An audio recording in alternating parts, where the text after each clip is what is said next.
The laughter in the private karate dojo didn't just fill the room. It bounced off the polished cedar walls and echoed with a cruel, rhythmic intensity. At the center of the mat stood a man who believed he owned the very air everyone else breathed. Park was a man of sharp suits and even sharper violence, a high-ranking figure in a circle where power was measured by the weight of one's fist and the depth of one's cruelty. He was wearing a pristine white GI, the black belt tied with a crisp, arrogant knot that signaled decades of training. He looked toward the corner of the room where a woman stood quietly, holding a tray of water bottles and fresh towels. She was wearing a dark blue maid's uniform, the fabric stiff and practical, her hair pulled back into a tight, no-nonsense bun. She was middle-aged, her face a map of exhaustion and patience, the kind of person people like Park looked at without ever actually seeing. "Hey, Sarah," Park called out, his voice dripping with a mocking sort of playfulness that made his henchman lean forward in anticipation. "You've been cleaning these mats for 3 years. You've watched us sweat, watched us bleed, watched us perfect the art of the strike. Tell me, do you think you've learned enough to give the boss a little exercise?" The room erupted again. The younger men, eager to please their leader, hooted and slapped their thighs. They saw a maid in a blue dress.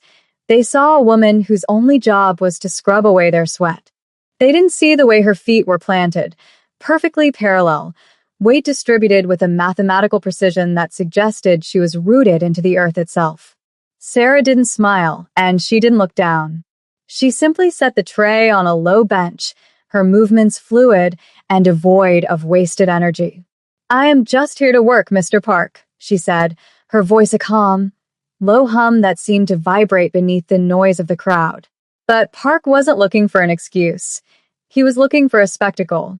He wanted to humiliate the very idea of service. He stepped onto the center of the mat, beckoning her with a curled finger, a gesture meant to diminish her to the size of a child. "Come on, Sarah. Just a spar. As a joke. Show these boys that even the help can throw a punch." He didn't know that the silence that followed was not born of her fear, but of the sudden, heavy realization that the atmosphere in the room had just changed. The air felt thicker, colder, as if a storm had just walked through the door and closed it behind itself. The dojo was a sanctuary of discipline for some, but for Park and his men, it was a theater of ego. Located in a secluded estate on the outskirts of the city, the facility was state-of-the-art, smelling of expensive floor wax and old incense. Around the perimeter, 20 of Park's most loyal henchmen sat on their heels, their eyes fixed on the mismatched pair. They were young men with scarred knuckles and expensive watches, all of them conditioned to believe that the black belt around Park's waist made him a god. In their eyes, Sarah was a ghost in a blue uniform. She was the one who arrived at 5 a.m. to bleach the showers, and the one who left at midnight after the last bottle of expensive scotch had been drained. She was invisible. She was the background noise of their lives. Sarah stepped onto the edge of the mat, her black sensible shoes clicking softly before she paused to slip them off, revealing calloused bare feet. She didn't move like someone who was afraid of a beating. She moved like someone who was measuring the distance to a target. Her posture was straight, her shoulders relaxed in a way that felt almost unnatural given the predatory circle of men surrounding her. One of the younger fighters, a hothead named June, leaned over to his neighbor and whispered loud enough for the room to hear, "Maybe she can use her mop to defend herself. I hope she doesn't get blood on that nice clean uniform." The mockery was thick, a social pressure designed to make her crumble, to make her bow her head and beg to return to her kitchen. But Sarah didn't look at June. She looked at Park's eyes, and then she looked at his feet. She noticed the slight tremor in his left knee, a sign of an old injury he tried to hide with his bravado. She noticed the way he carried his weight too far forward on his toes, an amateur's mistake born of overconfidence. In that moment, a quiet observer might have noticed something else, a small, silver pin pinned to the underside of her collar, barely visible, shaped like a bird in flight. It was a symbol of a life lived before she ever picked up a cleaning cloth, a life of shadowed corridors and missions that didn't exist on paper. The crowd continued to jeer, but the instructor, an older man named Mr. Kim, who usually remained stoic in the corner, suddenly straightened his back. He wasn't laughing. He was staring at Sarah's hands, specifically the way her thumbs were tucked and the stillness of her breathing. He had seen that stillness only once before, decades ago, in a place he preferred to forget. The taunts escalated as Sarah took her place opposite Park. "Don't hurt her too bad, boss. We still need dinner," shouted another man, his voice cracking with forced hilarity. Park laughed, a short, sharp bark of a sound. He began to bounce on the balls of his feet, throwing a series of lightning-fast jabs into the air, the fabric of his GI snapping with every movement. It was a performance, a display of speed meant to intimidate. He was faster than most men half his age, and he knew it. He circled her, his eyes narrowed, looking for the easiest way to end the joke, with maximum embarrassment for her. Sarah remained perfectly still. She didn't bounce. She didn't shadowbox. She stood in a neutral stance, her hands hanging loosely at her sides, her gaze fixed on the hollow of Park's throat. This lack of reaction began to grate on him. Arrogance requires an audience, but it also requires a victim who looks the part. "What's the matter, Sarah? Forgot how to move without a vacuum in your hand?" Park sneered, stepping closer, entering her personal space to see if she would flinch. She didn't. Instead, she spoke, her voice cutting through the laughter like a cold blade. "Your stance is wide, Mr. Park. Your center of gravity is drifting to the right. If you strike now, you will lose your balance." The room went dead silent. The transition from mockery to confusion was instantaneous. It wasn't just what she said, it was the clinical, detached way she said it, as if she were a doctor diagnosing a common cold. Park froze, his face flushing a deep, angry red. The laughter of his men died in their throats, replaced by a sudden, itchy unease. They looked at each other, wondering if they had misheard. A maid was correcting a black belt? A woman who folded their laundry was telling a Mafia boss how to fight? Park's ego, inflated by years of sycophants, couldn't handle the puncture. "You think you can talk to me about balance?" he hissed, his voice low and dangerous. He lunged forward, not with a strike, but with a heavy-handed shove meant to send her sprawling. It was a clumsy, angry move. Sarah didn't step back. She pivoted on her left heel, a movement so small it was almost invisible, and let his momentum carry him past her. She didn't trip him. She didn't hit him. She simply wasn't where he expected her to be. Park stumbled, his lead foot sliding on the mat, and he had to catch himself with a hand to avoid falling. The sound of his palm hitting the mat was like a gunshot in the silent room. The silence in the dojo was no longer empty. It was heavy, pressing against the eardrums of everyone present. Park stood up slowly, his face a mask of humiliated rage. He brushed off his knee, his eyes darting to his men to see if any of them were smiling. They weren't. They were leaning forward, their expressions shifting from amusement to a wary, sharp-eyed curiosity. They had seen something they couldn't explain. "A fluke," Park muttered, though his voice lacked its previous iron certainty. He reset his stance, this time more seriously, his hands coming up into a traditional guard. He wasn't playing a joke anymore. He was trying to reclaim his dignity. "You got lucky, Sarah. But luck doesn't save you from a real fighter." Sarah didn't respond with words. She simply raised her hands. She didn't take a karate stance. Her lead hand was open, her fingers slightly curved, her rear hand guarding her ribs. It was a posture of terrifying efficiency, one that prioritized defense and counterattack over showy strikes. Mr. Kim, the old instructor in the corner, felt a chill run down his spine. He recognized that guard. It wasn't from any sport. It was the empty cradle style, a defunct and lethal system used by elite security details in the late 90s, a style designed to end a fight in under 3 seconds. "Mr. Park," Sarah said softly, "you should sit down." You have people coming for dinner in an hour. It would be a shame if you couldn't greet them. The audacity of the statement was a spark in a powder keg. Park roared, a sound of pure, unadulterated pride, and launched a roundhouse kick aimed at her ribs.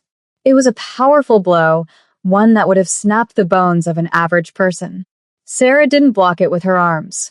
She stepped into the arc of the kick, closing the distance before the leg could reach its maximum velocity. She placed one palm on his hip and the other on his chest, using a gentle, rhythmic shove that timed perfectly with his own weight transfer. Park didn't fly across the room. He simply folded. His supporting leg gave way, and he collapsed onto his side, the air leaving his lungs in a sharp whoosh. He lay there for a second, staring at the ceiling, the black belt draped across his hip like a discarded ribbon. The witnesses didn't move. They didn't breathe. They were watching a goddess of war disguised in a blue maid's uniform, and for the first time in their lives, they felt the cold hand of true reverence. The tension in the room had spiraled into something crystalline and fragile. Park scrambled to his feet, his breath coming in ragged, panicked gasps. He looked around the room, seeing the faces of his men who followed him because they feared his strength. Now, that fear was being replaced by a devastating realization. Their leader was being dismantled by a woman they had spent years ignoring. "Shut up. All of you, shut up," Park screamed, though no one was making a sound.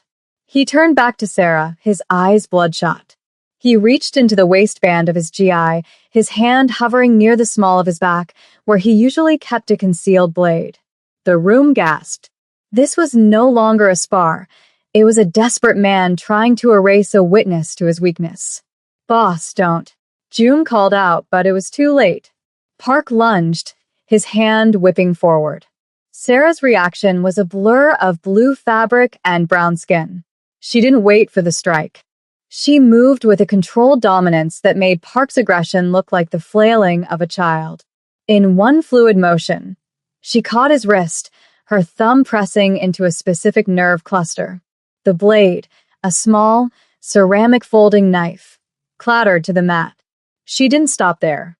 She stepped behind him, her arms snaking around his neck in a loose, non-threatening hold that nonetheless rendered him completely immobile. She wasn't squeezing. She was simply occupying the space where he needed to move. "The problem with pride, Mr. Park," she whispered into his ear, her voice audible to the entire front row of stunned henchmen, "is that it makes you predictable. You rely on the fear of others to keep you upright. Without it, you are just a man who doesn't know how to fall." She released him with a gentle push, and Park slumped to his knees, his head bowed. He wasn't hurt, but he was broken. The instructor, Mr. Kim, finally walked forward. He didn't go to Park. He stopped 3 feet from Sarah and bowed, a deep, 90-degree bow reserved for masters of the highest order. "I thought you were dead," Kim said, his voice trembling. "The lioness of soul. They said you retired after the palace coup." Sarah wiped a bead of sweat from her forehead with the back of her hand, the quiet maid returning to her face like a mask being lowered. "I did retire, Kim. I just wanted a quiet life. I like the smell of bleach. It's cleaner than the alternative." She looked at the room of men, who were now standing, not out of aggression, but out of a desperate, newfound respect. "The floor is clean now," she said simply. "Make sure you don't track mud on it when you leave." She picked up her tray, walked to the door, and disappeared into the hallway, leaving behind a room of men who would never look at a servant the same way again. The dojo remained silent for a long time, the only sound the ticking of the wall clock, marking the seconds of a world that had just been irrevocably changed. The silence following Sarah's departure was not the silence of an empty room, but the heavy, vibrating quiet of a cathedral after a thunderclap. Park remained on his knees, his hands trembling as they rested on the mat he had once claimed to own. He stared at the ceramic knife, the weapon he had drawn in a moment of cowardly desperation, now lying discarded like a piece of common trash. His henchmen, usually so quick to offer a hand or a shouted word of encouragement, stood like statues carved from ice. They weren't looking at Park with the usual fear.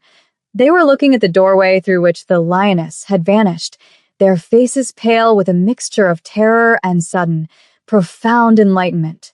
June, the hothead who had mocked her mop only minutes prior, took a step back, his heel catching on the edge of the mat. The stumble seemed to break the spell.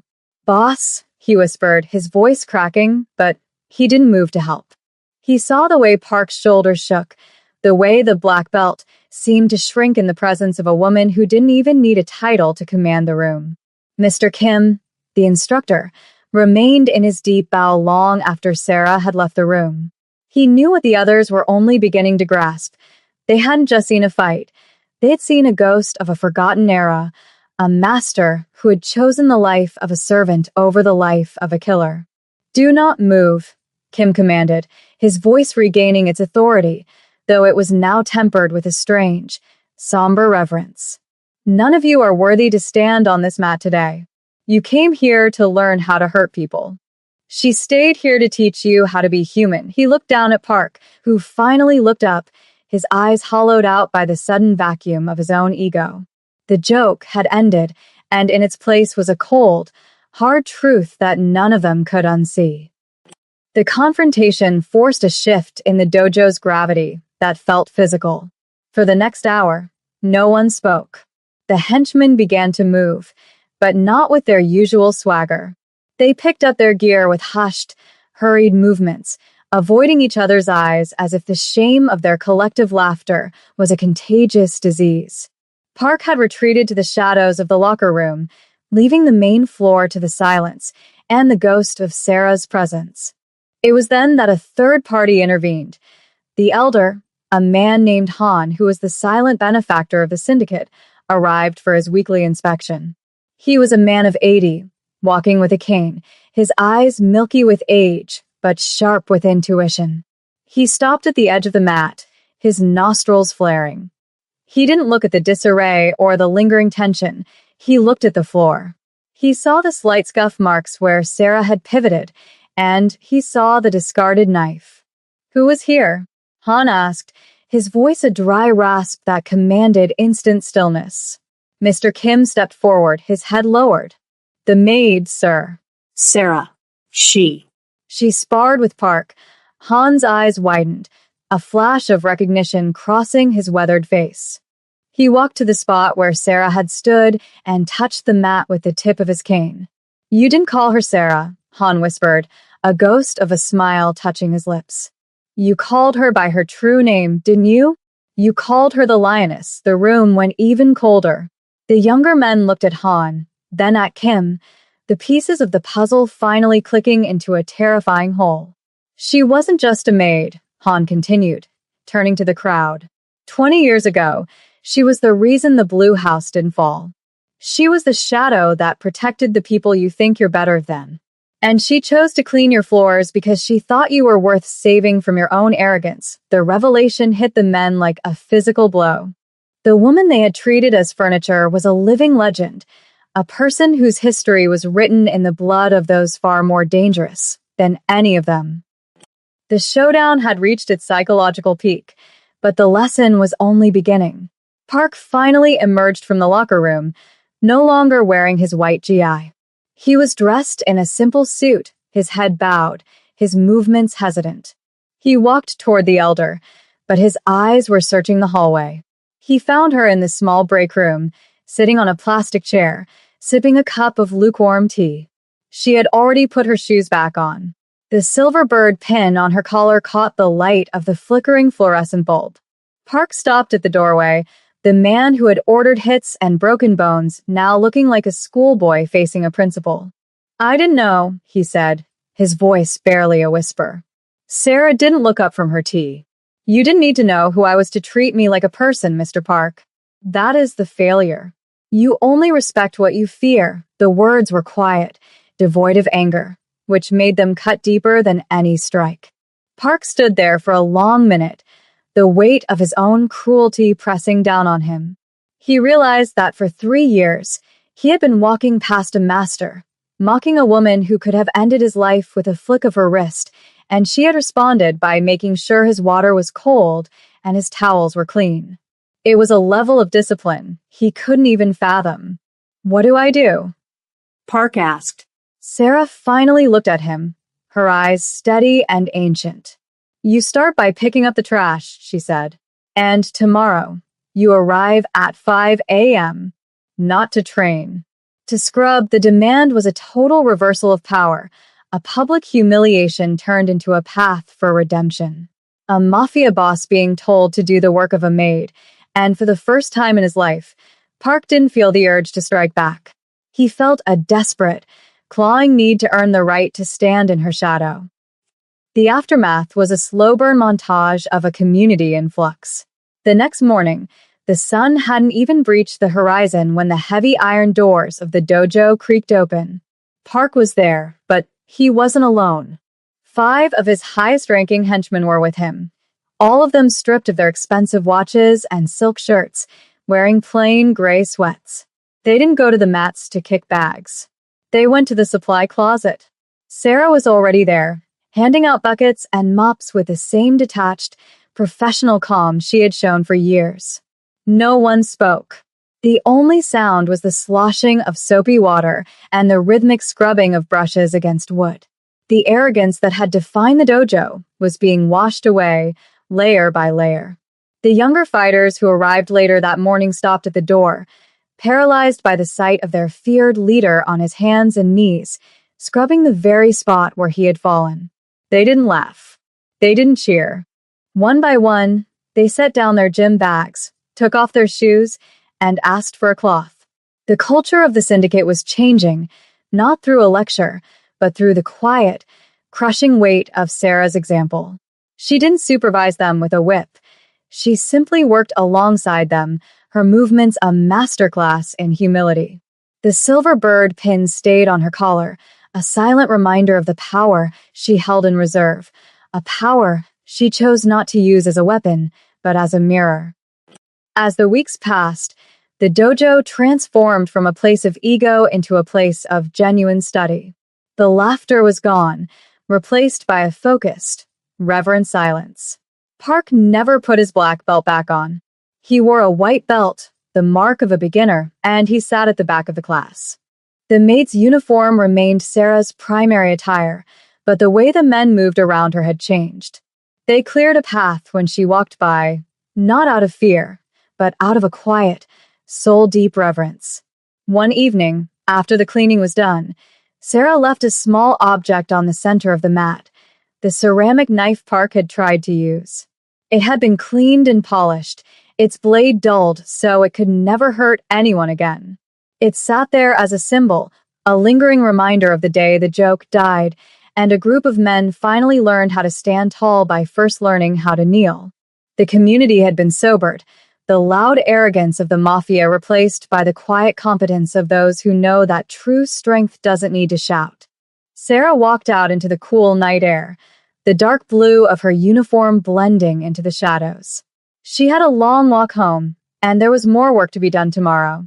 But as she looked back at the glowing windows of the dojo, she saw the silhouettes of men working together to maintain the space she had taught them to respect. The lioness was at peace, not because she had won a fight, but because she had won a soul. Before we close this chapter on hidden mastery, ask yourself, who in your life are you overlooking? Hit that follow button to see more stories of quiet strength.